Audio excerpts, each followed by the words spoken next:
네, 여러분 안녕하십니까. 2월 22일 월요일 아침 매일 성경 묵상 함께 나누겠습니다. 오늘은 마태복음 12장 31절에서 37절까지 말씀을 함께 보겠는데요. 제가 첫 두 부분을 읽어 드리겠습니다. 그러므로 내가 너희에게 이르노니 사람에 대한 모든 죄와 모독은 사하심을 얻되 성령을 모독하는 것은 사하심을 얻지 못하겠고, 또 누구든지 말로 인자를 거역하면 사하심을 얻되 누구든지 말로 성령을 거역하면 이 세상과 오는 세상에서도 사하심을 얻지 못하리라. 아멘. 오늘 본문의 내용을 중심으로 용서받지 못할 죄, 용서받지 못할 죄라는 제목으로 말씀을 증거하겠습니다. 주님께서 오늘 놀랍게도 성령을 힘입어서 귀신을 쫓아내는 그 사역 이후에 사람들은 이 귀신의 왕이기 때문에 귀신을 쫓아낸다. 이런 내용이 이 오늘 읽어드린 앞쪽 본문에, 어제 본문에 나오는 것을 알게 됩니다. 그래서 예수님의 사역, 이 성령의 사역을 귀신의 사역이라고 덮어 씌우는 유대 종교 지도자들을 향해 예수님 오늘 1차적으로 말씀하시는 것이죠. 그래서 하나님의 사역, 성령의 사역을 그 귀신의 사역이라고 모함하는 자들, 이런 자들은 성령을 모독하는 것이다. 이렇게 말하고 있습니다. 여러분, 모독한다는 것은 굉장한 수치심을 그에게 끼치는 것이죠. 어떤 대상에게를 모독한다는 것, 신성을 모독한다는 것, 이런 것들은 이 피조물인 인간이 가장 악해지는 모습이라고 볼 수가 있습니다. 그래서 우리 주님을 육체로 만나서 못 알아볼 수도 있고, 또 예수님 말을 듣고 받아들이지 않을 수도 있었는데, 그 당시의 사람들은 알면서 대놓고 반대했던 것이죠. 이것이 성령을 모독하는 죄입니다. 오늘날도 교회를 파괴시키는 죄, 또 하나님의 말씀의 권위에 순종 안 하고 자기가 판단하고 자기 마음대로 말씀을 해석하는 그런 것은 모두 성령을 회방하고 성령을 모독하는 죄입니다. 이런 사람은 이 세상에서도 또 오는 우리가 죽음 이후에 하나님의 심판대 앞에서도 죄 사함을 얻지 못한다고 아주 강력하게 주님께서 경고하고 있습니다. 그래서 이렇게 말씀하죠. 32절에 누구든지 말로 인자를 거역하면 사하심을 얻되 누구든지 말로 성령을 거역하면 이 세상과 오는 세상에서도 사하심을 얻지 못하리라. 그리고 31절 끝에도 성령을 모독하는 것은 사하심을 얻지 못한다. 아주 놀라운 말씀을 하고 계시죠. 그래서 유대 지도자들이 예수님의 사역을 귀신의 사역이다. 저는 귀신의 왕이다.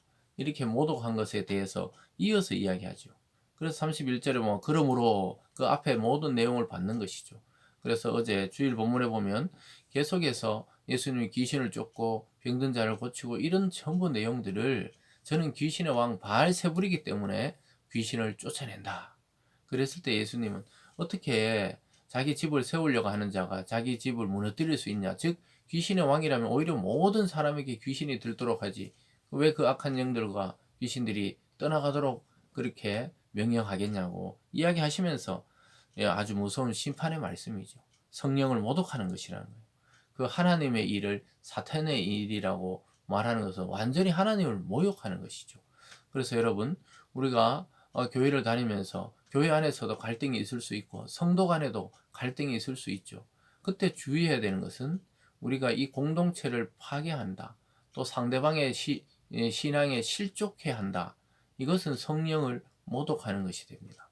그래서 어떤 문제가 있으면 그 조용히 불러다가 대화를 하고 또 그것에 대해서 안 들을 때는 그 공동체의 또 지도자들에게 이야기하고 뭐 이렇게 해서 처리하는 방식을 해야 되지, 그 사람을 모독하듯이 그렇게 해서는 안 되는 것이, 특별히 여러분 교회를 분열시키고 파괴시키는 일에 동참한다 그러면은 그거는 심판의 대상이지, 아무리 내가 예수를 믿고 교회를 다닌다고 주장하고 말해도 그 하나님의 몸인 그리스도의 몸인 교회를 회방하는 죄는 이 용서받지 못하는 죄라고 말씀합니다. 그러면서 주님은 33절로 보면 나무도 좋고 열매도 좋다 하든지 나무도 좋지 않고 열매도 좋다 않다 하든지 하라. 그 열매로 나무를 아느니라. 그 예수님이 하도 답답하니까 비유로 말씀하죠. 나무는 좋은데 열매가 왜 이렇게 안 좋냐? 이렇게 말하지 말라는 거예요. 그러니까 주님의 하시는 일은 대단하고 주님이 하시는 권능은 하나님의 권능 같은데 그의 겉모습과 그를 따르는 사람들 볼 때 볼품없다는 거예요. 이 굉장히 중요한 말씀이죠. 그래서 나무도 좋고 열매도 좋다고 이렇게 하든지, 그러면은 예수님도 인정하고 예수님이 하시는 사역, 즉 기적과 권능과 복음 전파도 인정을 하든지, 아니면은 둘 다 인정하지 말아야 되는데 그 아주 교묘한 거예요. 그가 하는 일이나 행동이나 결과는 상당히 좋은데 그 사람은 뭔가 문제가 있다고. 이게 좀 모순이란 겁니다.